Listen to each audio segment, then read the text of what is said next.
భార్య భర్తలు అన్నప్పుడు ఏక శరీరమై ఉన్నారు. ఒకరు తప్పు చేసినా ఇంకోళ్ళు రైట్ చేసినప్పుడు కుటుంబం బ్యాలెన్స్ అవుతుందండి.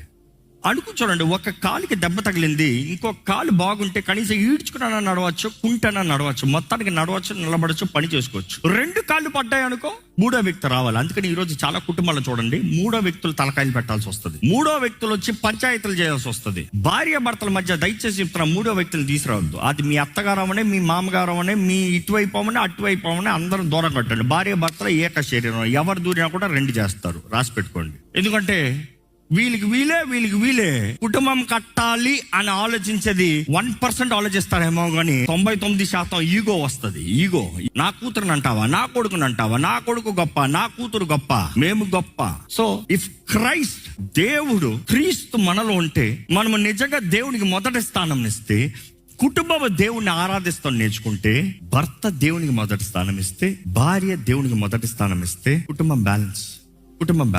ఆ కుటుంబానికి మూడో వ్యక్తి అక్కర్లేదు.